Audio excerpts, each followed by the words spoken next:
Hey everyone, welcome to this explainer. Today, we're going to dive into the everyday miracle of networking and really decode the invisible magic that's happening all around us right this second.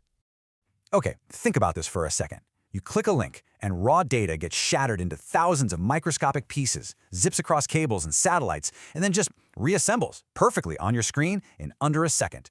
But how does that actually work? Most of us, honestly, have no idea. Well, by the end of our time together today, you absolutely will. To demystify all this, we're going to build your networking toolkit piece by piece. We'll cover the basic magic, the OSI model, TCP versus UDP, ports and IPs, and finally, tie it all together by looking at how a web page actually loads. Section 1. The Magic of Networking. Truly an everyday miracle. Let's just pause and appreciate the sheer scale of the journey data takes just to reach your screen. Right now, your data is traveling at practically the speed of light, literally crossing oceans through underwater fiber optic cables, bouncing off satellites, and navigating countless routers. It is an absolute marvel that raw bits of information can traverse global physical hardware and arrive in the blink of an eye, completely behind the scenes. Section 2, the OSI model explained. This is our blueprint. So how do billions of data pieces avoid getting lost? Well, we need a blueprint. Think of sending data exactly like mailing a beautifully wrapped gift. You wouldn't just toss an unwrapped toy into a mailbox, right? You box it, wrap it, put a label on it, and hand it to a courier. Networking works the exact same way, utilizing a 7-layer framework called the OSI model. Notice how this stacks up top to bottom. You've got layer 7 at the application level. That's the browser you're physically looking at. Then it drops to layer 6 for encryption, layer 5 for your session, 4 to ensure delivery, 3 for IP routing, 2 for local packaging, all the way down to layer 1, the literal physical cables and Wi-Fi signals carrying the data. The crucial takeaway here is that data is elegantly wrapped up layer by layer as it leaves one computer and then mathematically unwrapped in the exact reverse order as it enters another. It's this perfectly symmetrical process. That's the OSI model in action. Section 3. Delivery. Let's meet the couriers. Right, so our data is packaged up, but how does it actually travel? Let's look at our two main couriers. TCP is basically like registered mail. It demands absolute perfection, confirms delivery, and if a piece goes missing, it resends it. It values accuracy over speed. On the flip side, UDP is like a loudspeaker. It doesn't wait around for confirmations. It just blasts the message out as fast as possible. Speed over perfection.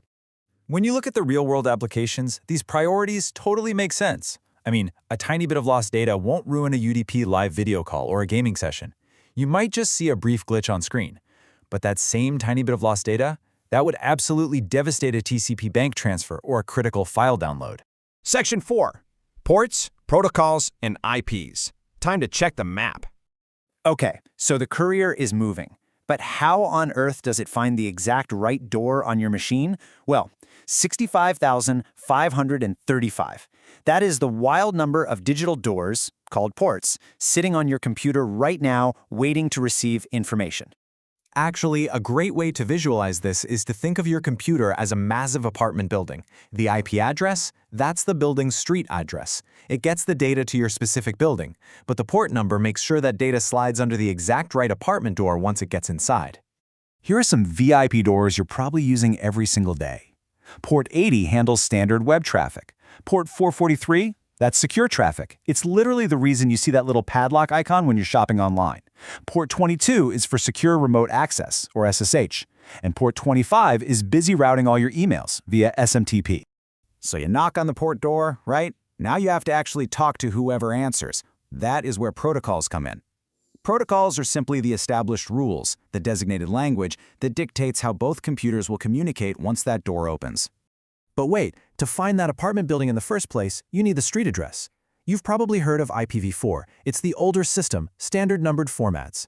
The issue is we are literally running out of space for these addresses. So modern networks run IPv4 side by side with IPv6, which is a newer system using long strings of letters and numbers to give us a practically infinite amount of addresses.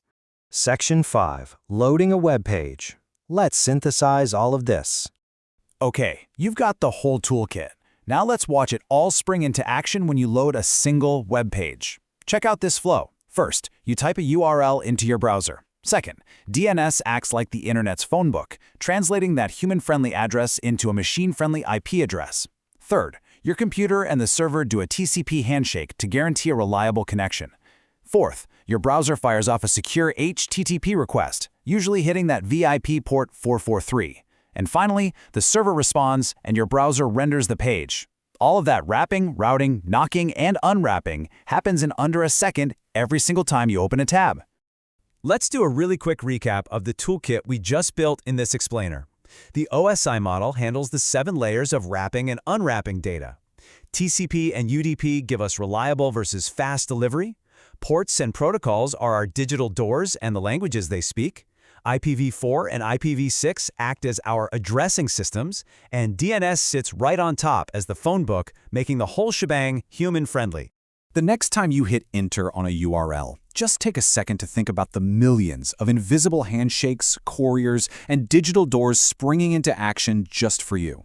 So, what should we crack open and explore next? Should we deep dive into exactly how DNS works, or maybe decode those cryptic hacker terminal symbols? Let me know your thoughts in the comments. Keep learning, and I'll see you next time.